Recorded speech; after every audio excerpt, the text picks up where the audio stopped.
everyone. Mindrolling is here again. And it's me, Raghu Markus, who's happy to introduce the guest that I have today, another very, very old friend and teacher. I consider her a real teacher to me. Every time we have a chat, she says the most insightful and real.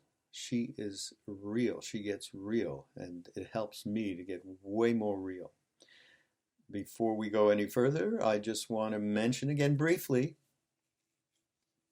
please consider supporting what we're doing out here with the Be Here Now network with these wonderful teachers, all right? Ram Dass, Krishna Das, Sharon Salzberg, Lama Surya Das, Joseph Goldstein. I mean, they're all just, they're our brethren and sisters, and they are people that really provide an offering that allows us to navigate our lives in a much more with much more equanimity. We've also got Chris Grasso and Danny Goldberg, and Roshi Joan does her appearances as a guest podcaster, and who else? Ramdev, Dale Borglum's been doing fantastic stuff, and we have a new podcast from Melanie Moser called Shakti Hour. You've got to listen to that. She interviews women in spirituality. Terrific stuff. So yeah, please, it's a donation through the donate button. It's a bookmarking our Amazon link. Those are the ways in which we would hope that you could continue to support us. We're trying to get these teachers off the road, man. These teachers are on the road a lot, and we'd love to be part of what helps them to get income. I mean, we share this income, whatever comes in, whatever donations, whatever comes in through Amazon, we share it with them. And helps us to keep us going because we have people who work on this on a day-to-day basis. Okay, enough said. I'm not going to do any more fundraising. But Roshi Halifax, I mean, she's talk about, Jesus, the value that she has and what she's done over her teaching career is just, I don't want to be bullshitty about it, but I can't tell you how much I appreciate her. I really can't. We talk about the integration of justice and love in this podcast. That's a primary thing, relating, of course, to what's going on in this country, politically, culturally, polarization-wise, us and me, all of the stuff that's really giving rise to a lot of disturbing emotions. And one of the things that we talked about, she talked about anger in a positive way, and I was like, really? I mean, anger. I mean, I'm scared of my anger because I just feel like I go into an abyss with it. And she said, the seed of wisdom in anger is clear discernment. She turned it completely around. And even when I talked about how when I do get angry about what's going on and some of the things that are going on with this new administration and all of that, and how I take all anger that I have from other stuff and I put it and focus it in on this, so it creates a whole other drama for me that's beyond what it was that initially set me off. And she said, the fact that you're aware of that is the beginning of it dissipating. It's just some great stuff. I can't tell you. She's just... Okay, no more accolades about Roshi Joan Halifax, but here she is, and here is the podcast, Mindrolling, the integration of justice and love. See you next time. Hi, everyone. It's Raghu. I'm back. Another episode of Mindrolling, this time with a very, very old friend and someone who's so very dear to my heart, Roshi Joan Halifax, who needs no introduction at all. Good morning, Roshi. Good morning. Now, many of you are very familiar with Roshi. In fact, some of her talks are put out as podcasts on the network, and you can check them out by going to Ram Dass's Be Here Now Network. So, Roshi, as I've talked to you before, I have been doing a bunch of different podcasts lately around what has gone on since the election and the ensuing new administration. And of course, there has been a ton of reactivity and wringing of hands and polarization and just a lot of fear in the air and a lot of chaos and so on. So I've been talking to many of our friends and teachers, friends of Ram Dass's over the last decades. And so the first thing I usually start the conversation off, where were you on that fateful moment, December 8th, when everyone thought it was all going to be just dandy, and then suddenly it wasn't? Well, I'm not sure if it was December 8th, wasn't it? November, sorry. Yeah. Sorry. December 8th, I was coming out of Rohatsu Sesshin, so that was a different state of mind. Yes. Well, I made a choice when I came back from Asia, being in the Himalayas and being offline for 5 weeks, being in Dolpo, working in our Upaya Nomads Clinic, and really being in a rarefied, extremely remote place, and then coming back to this contentious, disrespectful, deriding atmosphere in our country. And in fact, this is leading up to tell you where I was, but Yeah. I flew from Kathmandu and landed in JFK, and the difference between the faces that I left in Kathmandu, which in spite of all of the political complexities and the effects of the earthquake and the many problems in Nepal, which is the second poorest country after Afghanistan, to arrive in New York and to see so many unhappy faces. And faces that, people were, in a way, they were kind of in a trance, as though somehow America's soul was gone. And then I had to fly immediately to Washington, and the same experience of looking, for where the bright eyes as I'm leaving the airport and going into a board meeting, and in a way experiencing the same thing, that there is so much dukkha, so much deep dissatisfaction, such a feeling of hungry ghostness in our country. And, I just come from a place where poverty is pervasive, but not spiritual poverty. And I was wary, somehow uneasy, going into this election evening. Definitely, I was horrified, in a way, by the kind of disrespect toward women, toward people of color, toward people who are differently abled, toward people with maybe not the sort of usual sexual preferences, to how they were being treated and referred to, and related to in the course of this process of the campaign.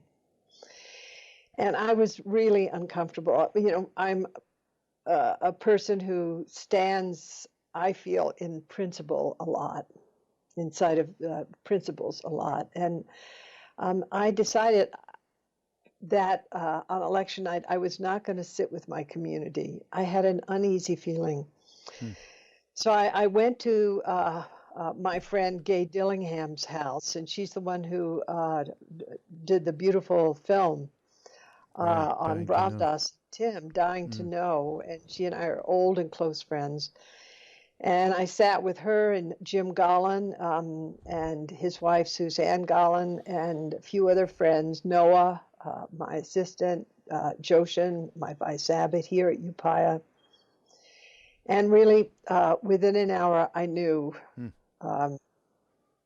this was a catastrophe. And I actually went home and I had to just go to bed. It's not that I felt that Hillary Clinton was a perfect candidate, but I also know that, you know, she and I are more or less the same age. She's a little bit younger than me, and I've followed her career for decades, and she has benefited women, benefited children, made health a very important initiative. I also knew that she was just crackling smart and that she was made of iron, and that to deal with the issues that we're facing in today's world, reactivity was not going to be useful. So when, you know, I saw the outcome of the election, I felt, you know, I don't have that kind of equanimity that some spiritual people claim. I felt compassion for everybody, including Trump. I somehow think he didn't really want to win this election. He didn't want to take on this job. He's, you know, basically delegated so much to Bannon and other, we can't call them functionaries because they're the instrumentalists, if you will. They're playing our political situation to the max. And so I've been trying to explore my own response to the situation, being very interested in a sense of brokenheartedness about the future we're leaving for our children, concern about our capacity, if we can transform this administration, get them out. How are we going to dial back the environmental implications, looking at what's happening in terms of Trump's pick for his cabinet members, looking at the situation with in relation to the environment, to education, to international relations, and so on. So on one hand, I am very sensitized and concerned. And I realize how important it is to feel that, because it gives me the energy to actually mobilize myself, to send my voice in the world, to show up in the Women's March, to talk to my students about values and principles, to engage in contacting our Congress people, to support the politicians I feel who are standing on the side of right, and to work at the integration of both justice and love. And I don't feel that this is a time to bypass in any way. I think it's very important to, first of all, be very grounded, to be able to see clearly we're living in a world where our ability to perceive what's true, just in terms of everyday facts, is being eroded by our attention being fragmented by our media, by our digital devices, by an alt-fact world.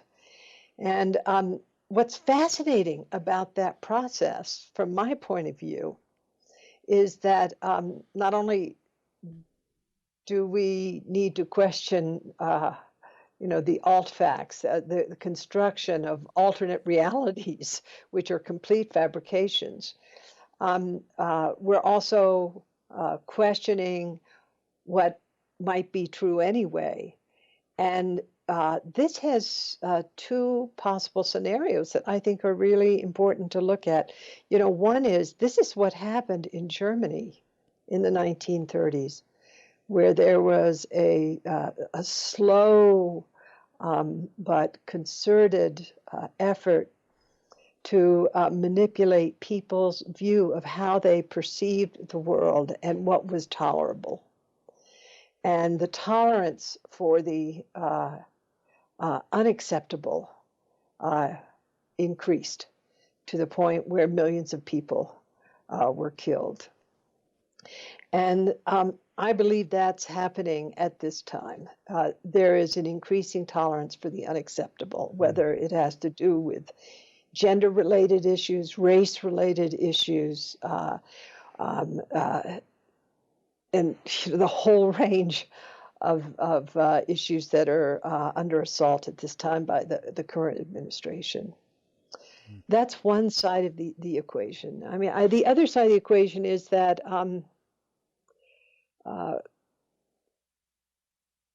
our capacity to actually understand that the compassion tells us that this is suffering, both the delusory aspect and also the predicted and present outcomes and effects of what's happening in our social and political situation, and to identify its suffering and to commit ourselves, just as Ram Dass went on the Women's March, and it was not a women's march, it's a global march for love and justice.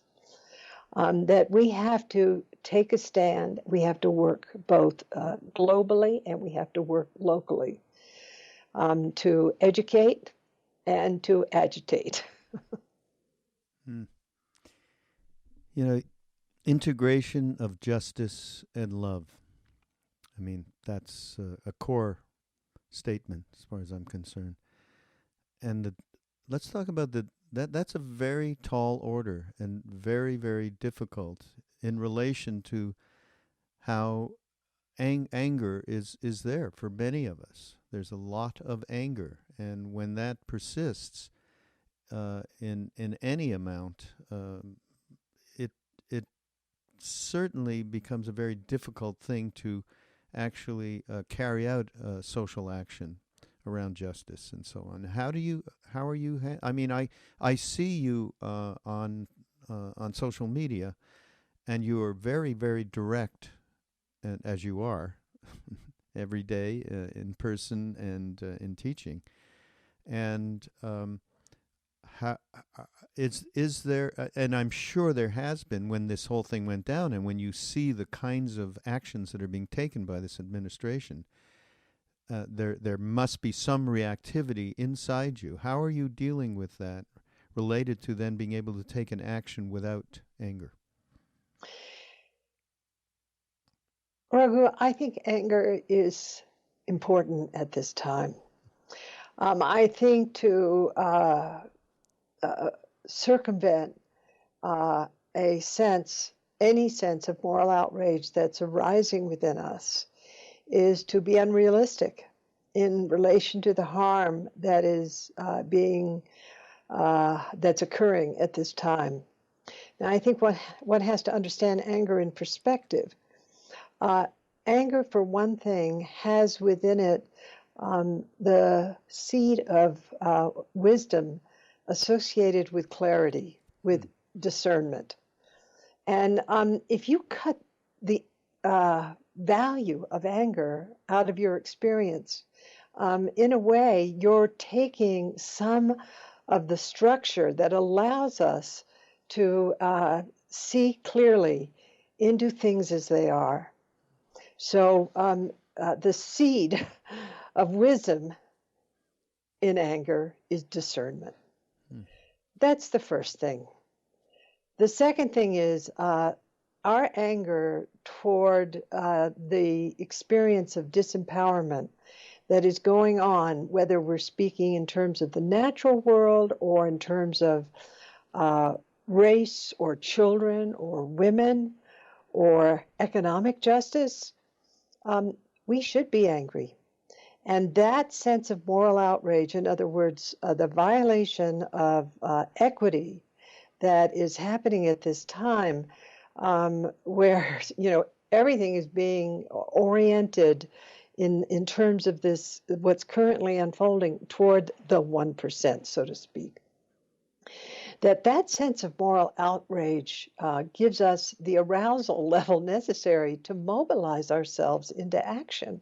And it's essential that we act. We can't just sit there, gaze at our navel, and say it's all love.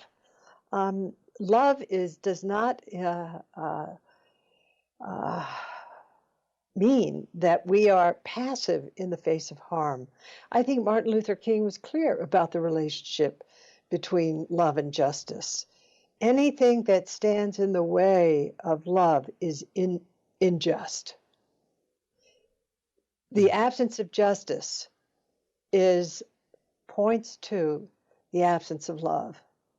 So I don't separate love and justice in this regard. I see them as intimately intertwined.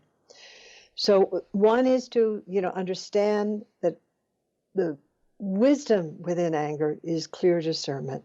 Two is the energy within anger mobilizes us into compassionate action.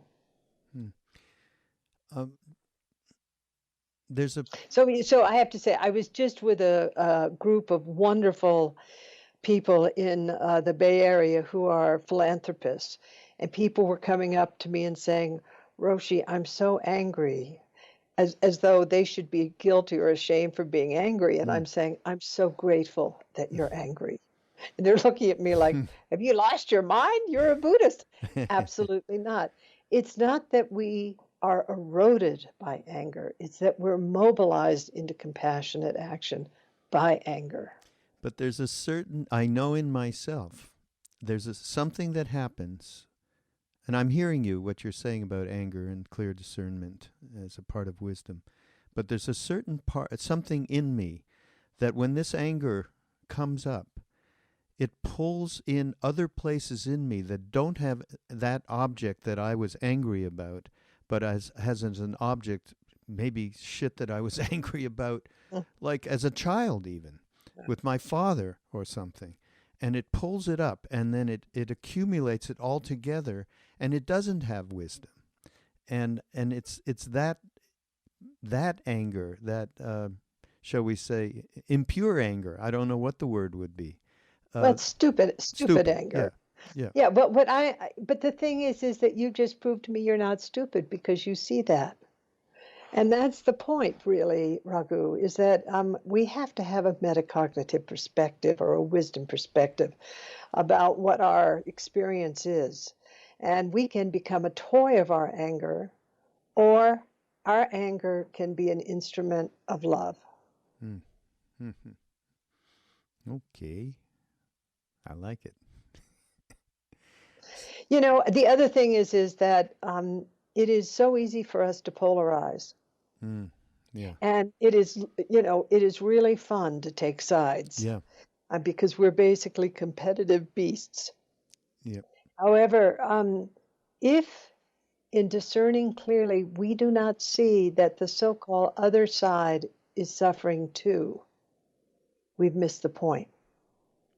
So I had a conversation with one of the young people here at our Zen Center this morning about Kellyanne Conway and the derision that she is being subjected to for, the so-called Bowling Green massacre, which is, wow, hello, talk about fabrication.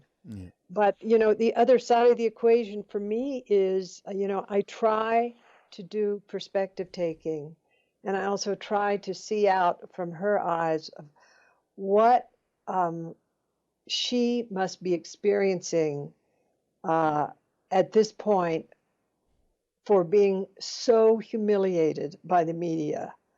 And it's not to say that what she did wasn't just, it was stupid and manipulative. There's no question about this being a stupid and manipulative thing to do, which she does that, every day. But also, if we step out of this kind of perspective of Schadenfreude, of wanting to shame others, and for just a moment look out through her eyes, for whatever reason that she's, in this game that she's playing, and it is a kind of ugly Leela that she's caught in. I suddenly thought about her and thought, wow, she must be, it must be pretty interesting to be in her experience right now. Yeah. Being held accountable by, all, by world media for being a blatant fabricator. Yeah. Yeah. And what, I think I said to my student this morning, no matter how much we disrespect Donald Trump, what is going to be the most skillful means of dealing with him? Is it to satirize him? Is it to, put naked statues of him in every town in America, and completely humiliate him and shame him? Or are there other skillful means for dealing with him? And we can even look at, our own mental experience when we think about Conway or Trump and the assault by the media on their character, which they have deserved, no doubt about that. But, what must they be going through, and how will that actually harden them up to become even more reactive and less sane in these circumstances? Ram Dass, when I talked to him about all of this, he said, one of the things he said, this is a tremendous opportunity for us to go inside and just watch the kind of reactivity and watch our knee-jerk reactions and our polarizations and so on. It's a great opportunity. And then we talked about his methodology, where he has a nice picture, and he's had one since the 70s, and he had, Nixon, I guess. I don't know. I know, he had Nixon, Cheney, and then he had Bonner and Caspar Weinberger. And now he's got Donald on his altar. And I think that this is where we practice, we just don't put, Maharaji on the altar. That's easy for us. Yeah. No, he nailed it. Yeah. So here's an interesting thing. We're still talking about polarization. I get a letter sent directly to me, somebody who listens to the podcast, who has been a longtime student of Ram Dass, connected to the whole scene for a long, long time. And he says to me, I had put a letter out. It was actually a letter around fundraising. For many of you, I think I said something, for many of you looking towards a very, very difficult time ahead. Just something like that. And he wrote back and he said, so you're assuming that it's difficult because Trump was elected. I have to tell you that I voted for, I am, and he went into a whole historical thing about how close he is to Ram Dass Maharaji and all of it. And he said, I have to tell you, I voted for Trump, and I'd vote for him again. And I really take umbrance at the fact of this assumption that if you're a Republican, then you can't be, that only liberal progressives can be devotees or Hindus, Buddhists, whatever. And I just had to tell you that and tell you my feelings around that. So I I wrote him back because I felt it deserved, attention, because he was very, very respectful and calm. There wasn't any kind of diatribes or any of it. And I said, I am nothing against. It's not a matter of Republican policies or Democratic policies, although in this case, one thing that is really very concerning, of course, is the stance around the environment, which environmental issues, which are going to affect our children so deeply for, God knows what. But aside from that, I'm talking about what we're dealing here with the human who is, just treating women like chattel, who is so disrespectful towards physically challenged people, who is the racist comments and so on. This is what's concerning. This is not values that any of us would respect. Forget Democratic or Republican. And that's what I said. And he wrote back and he actually said, well, you get a lot of that from the media. They kind of put things together in a way that, make it seem like he was reacting to this physically challenged reporter, or et cetera, et cetera. So he had his excuses to allow him to continue to believe that policy-wise, that's all he's interested in. And we've seen other people who have expressed this same thing. So this was my first real dialogue with somebody who supported him. And it was a good dialogue in that it was respectful, which many a time one sees that it's not. I see stuff of people I know on Facebook who actually one's child and one's grandfather or something completely have broken with them. Families broken as a result of this. What is your experience? Have you been talking to people who directly? Have you had real direct, discussions with people who have supported Trump? Not much. No, no. I think most of the people who are in our orbit are much more oriented toward liberal politics. No, the people that I've been with since the election, since in this period of time, have been people who are involved with social engagement, social service, people who are doing environmental work. One of my best friends is Rebecca Solnit, so she is right there at the political edge, calling to task. Many individuals who are engaged in harm around gender and the environment and so forth. So, the idea of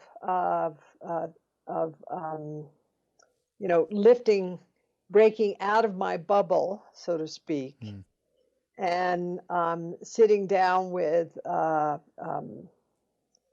Trump supporters. I don't think there's one Trump supporter per se. I don't think it's a unified population, just like I don't believe that the so-called liberal contingent in this country or globally is a unified population. Millions of people marched on January 21st. Millions. I doubt if there were many people who voted for Donald Trump who marched. Those millions of people were from all over the world. They weren't, just in Washington, D.C. The biggest political turnout in the city of New Mexico, Santa Fe, in the state of New Mexico ever, was at this particular event, which was an emergent event coming really out of issues related to women's rights. Now, have I sat down with a Trump supporter and tried to hash it out? No. I'm not sure I have the stomach for doing that at this point. I'm personally in a process of trying to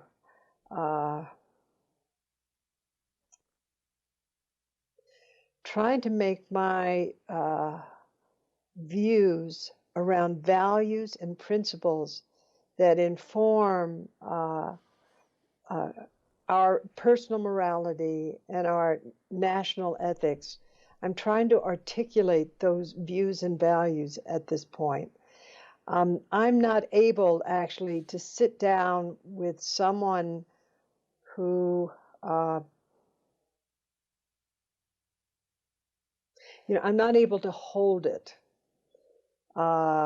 It took me, for example, about a year of working in the penitentiary for me to work with the subtlety of my biases in relation to people who had murdered other people, and to be able to hold both perspectives in a way that allowed for me to communicate skillfully and to bring love and justice together.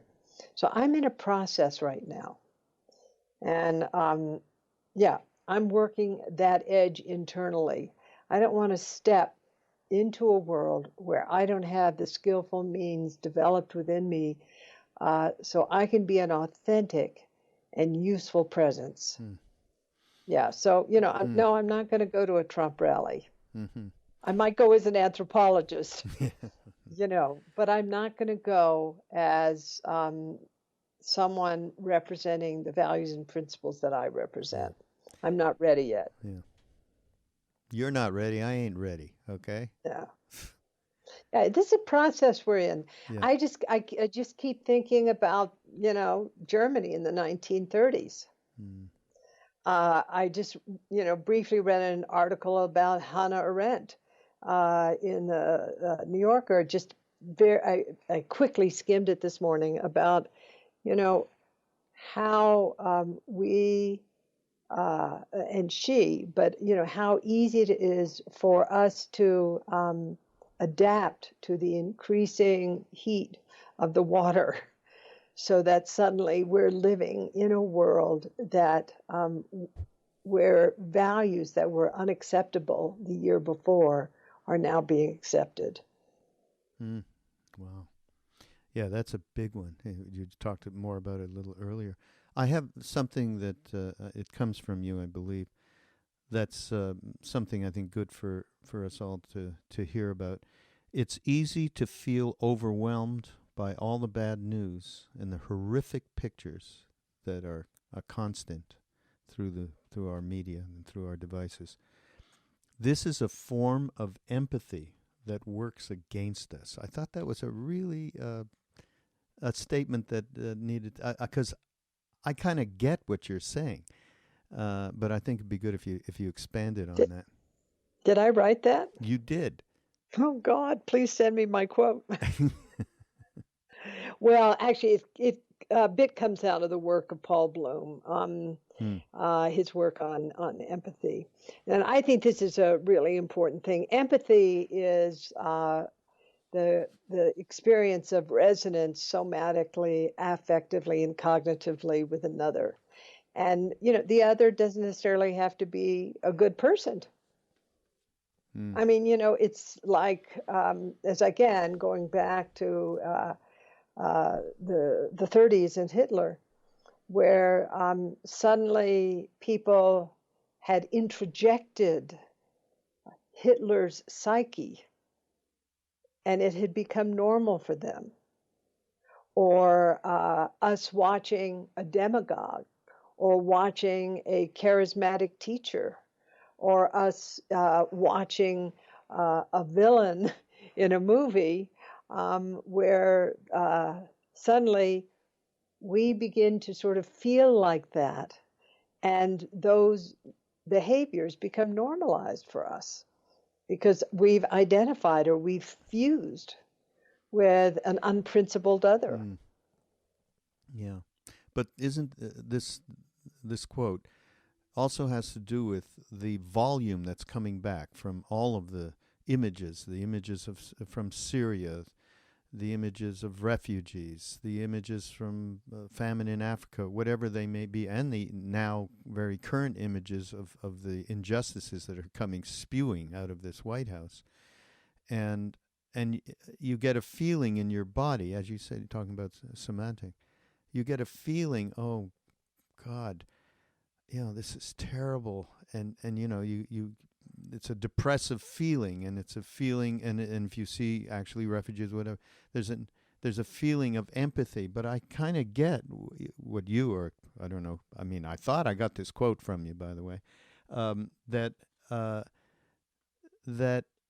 it's a kind of, okay, I've had this feeling, so now I'm a good person because I've had this empathetic feeling, yet nothing is carried forward. There is no, you talked about all the actions. Now's a time for action. There's a way in which we get inured. Is that not true? I mean, I think that's a little bit of what you're saying. I might have been, this quote might have appeared in the context of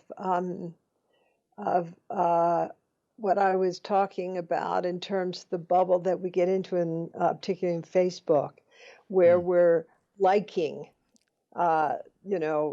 we feel connected to, we feel like we're doing something when we like a quote, a story, or an image, particularly related to social justice. And we feel like we're somehow participating by that affirmation. But in a way, that's not. That's, it's like we're we have a sense of satisfaction and engagement, but we're in a kind of echo chamber. Yeah, that's exactly And so I'm saying, get out of the echo chamber. Part of you were saying I was traveling a little too much, and I agree, I am. I'm off to Smith College on Monday, then I go to a big hospital a few days later in Toronto, and I'm sure I'll meet plenty of Trump supporters in one place or another. Not in Toronto. I was born there. You ain't going to meet me there. Okay, no Trump supporters there. But in any case, where I try to step out of my bubble is by going into, not just in my Buddhist center, wonderful Upaya Zen Center, or not just, in the embrace of Ram Dass's amazing atmosphere, but to step into more lay environments like hospitals, like universities, and to engage this kind of inquiry in those settings. Now, admittedly, I'm not in the Rust Belt. Right? Right. So I'm clear that I am not there, and I wish I were. It's kind of like I keep wanting to go and spend some time with my old friend Wendell Berry. He's in Kentucky. He's in that world. They're blowing the tops off of mountains. Their rivers are poisoned. The coal industry is also in collapse. There's many problems there. So I don't want to be unrealistic about what my role is, but stepping out of spiritual communities into other communities. Like, for example, last week I was in San Francisco and gave the keynote at the Airbnb one with 3,000 employees from Airbnb coming from all over the world, all of them under 35, and that fascinating ecology, new kind of business ecology, which is based on emergence and feedback and mutuality, realizing what Brian Chesky said to me was, we've got to orient our values toward, not just toward inclusion, but toward compassion. Ooh, that's a nice statement. I thought that was just fantastic. So, they invited me to do the keynote for their 3,000 employees. So, I think we're at a time where, again, going back to principles and values, where the development of moral character is essential, and that we have to really get clear of, about what our values are. And for me, one of my values is love. That um, I love political satire, but too much Schadenfreude, too much derision is unhealthy. Um, uh, the other value that I feel is essential is justice, and bringing these two, threading these two with each other, and to see them basically as valences of the same thing, goodness. Now, there's one thing that before we finish with this chat, Roshi, there's something in terms of just development of oneself. You know, the stuff Ram Dass talks about, and he talked to me on the podcast about was, and he talks about forever until you can get your heart straight. How can you feel that you're going to have any positive actions be created through social action? So one of the things that I saw of yours that struck me as something really beneficial to cultivate, equanimity, the fourth abode. You have a wonderful little article posted about that. You know, equanimity is grounded in the experience of letting go. Letting go. The world in and around us is constantly changing. One moment, your brother is alive. The next moment, he's dead in a car accident. One morning, you feel a lump in your breast, and your life changes in a way that you cannot avoid. One afternoon, the doctor says you have inoperable cancer with 3 months to live. The following year, free of cancer, you're putting your life back together. Did I write that? Yeah, this for sure. Okay, I've got it right here. It's right here. Okay, you got to talk about that. I think it's a difficult thing to cultivate because it can have so many spiritual bypass bullshit around it, right?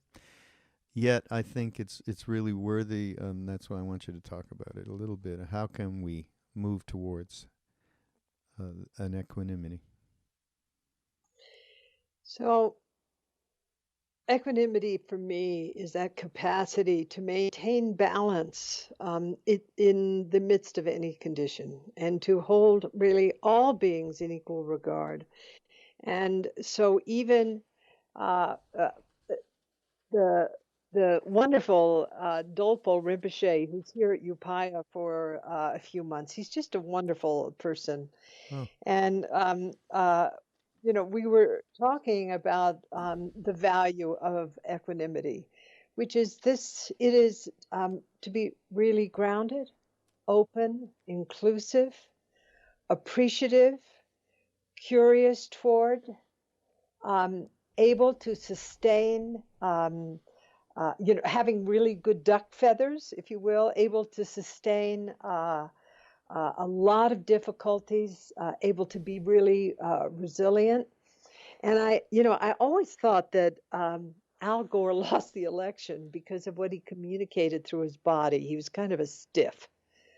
And so, having a strong back doesn't mean you have a stiff back. It means more like stalk of bamboo. The wind comes and you're able to bend and spring back into place.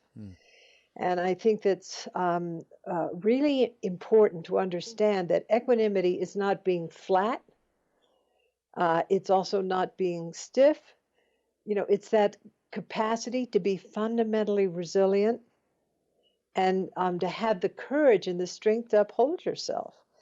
And again, in talking with one of my students this morning, one of the reasons I went to work in the prison system was that I felt so deeply that I had something to learn by sitting in the charnel ground of a maximum security prison. This is a place where not only others suffer, but I didn't know if I had the bones to stay open and clear and not polarized for or against, because you're working in a context of structural violence, but to hold things with both compassion and equanimity intertwined. So working in this charnel ground setting of the prison system was a tremendous teaching for me, because it really tried or tested my capacity to sustain equanimity, both when I felt personally physically threatened by being in this really scary environment, also being in a organizationally a really toxic environment.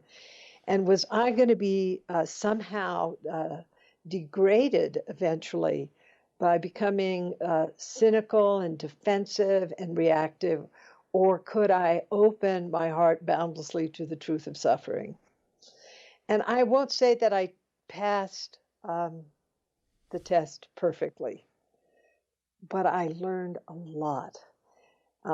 I discovered that my bones were stronger than I realized, that my heart was bigger than I realized. I also learned how fear governed my life and how fear governs the lives of most people.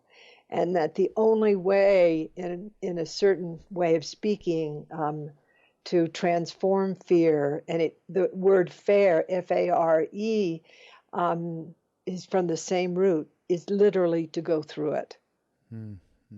And so I think my equanimity, in part, is whatever I have is because I have gone through it. I've been through it. Mm.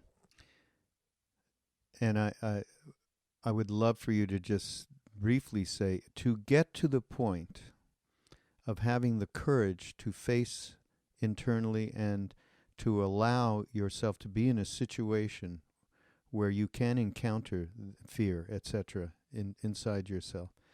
What's the main practice that you have done in your life to engender this courage? Raghu, I think it's not really just one practice. It's been a combination. And one of those has been to develop attentional balance, to, really be able to bring my attention into a place of stability and to have it be very grounded and inclusive. And that is one kind of mind training. Another is the cultivation of bodhicitta, the cultivation of a loving heart, of really seeing, how much suffering there is in the world. And since I was little, I wanted to help. I wanted to end suffering. I wanted to serve. And to have that sensibility constantly arising, like, is this really going to serve here? Will this end suffering? And then the other has to do with engaging in, actions or living a life where, I'm in the charnel ground a lot. Not, I haven't sat down with the Trump voter yet. That's on my bucket list. But, it's working in really poor parts of this country and of the world, of working with dying people, of working with homeless people, of working in the prison system, of running these medical clinics in Nepal, of putting myself in the way of harm and allowing harm to really leaven my character. Okay, I've got one more quote to end Oh, our no. chat. Yep, and I know it's you for sure, and it really is a beautiful, in my mind, summation of everything we've been talking about. Being awake is love. That's what it is. It's certainly not hate. It is certainly not fear. But what it is, it's a sense of being not separate from all the suffering and all the emptiness, all the compassion, all of the wisdom, all of the liberation, and all of the enslavement, to understand we are all that. We're in a threshold experience right now. We're in this kind of situation where we don't have any time to waste. And I like the Zen evening verse that we chant that goes, life and death are of supreme importance. Time passes swiftly, and the opportunity is lost. Let us awaken, awaken. Do not squander your life. I don't know when you said that, wrote that. It's probably years ago, but it's pretty apt for the core of what we're in right now, I would say. Well, yeah, I agree. Yeah. Thanks, Raghu, for reminding me of where my heart is. Mm. Yeah. Thank you so And much. thank you for everything you do for Ram Dass and also for the world, and bringing this, the power of love and the power of Dharma forth. Mm. So. Thank you. And by the way, before we leave, I want everybody to know that so the website that you can connect with Roshi on is upaya.org. Am That's I right. correct? upaya.org. And one of the things that I personally want to highly suggest, Roshi does incredible work in Nepal. And since that devastating earthquake, and she's been one of the people instrumental in helping rebuild people's lives. So please consider going up there and helping out there through a donation. And okay, and and you have a new book coming out, and we're gonna. I do. Okay. At the Edge. At the Edge. And Okay. we are at it. And we're here. Yeah. When is that coming, Roshi? Listen, I wish it were yesterday. Anybody who's written a book Yeah, knows right. how much fun it is if you're not a writer. So I'm in it. I'm just working on a big chapter, Raghu, on respect. And I'm thick into this world right now. Right. Yeah. Yeah, maybe I can read. I'll read you just one little paragraph, then we'll sign off. Oh, beautiful. Please. I believe that there are few who are not aware of the importance of respect in our world today. It is the very tissue that makes for a healthy world. Anthropologist William Ury wrote in his book, The Third Side, human beings have a host of emotional needs for love and recognition, for belonging and identity, for purpose and meaning to lives. If all these needs had to be subsumed in one word, it might be respect. And I go on to say, respect builds trust, healthy empathy, and moral character. It lends dignity to our human relationships and our relationship with our earth. It is the basis of love, justice, and is an expression of wisdom. It is also an expression of what it means to treat others with consideration and compassion, and it is the path for transforming conflict into reconciliation. Without having ourselves firmly rooted in respect for beings in ourselves, our world is imperiled. That is why, for me, respect is an edge state. Standing on the high side of respect, we express the best in the human heart. Falling into disrespect, we engender vast harm. So my hope is to bring forth a deeper sense of respect in our world today, Raghu, and to see if we can dial back some of the scorn, derision, bullying that has overwhelmed so many people today, and bring forth what Ram Dass and you and I and so many of us care about, which is love and respect.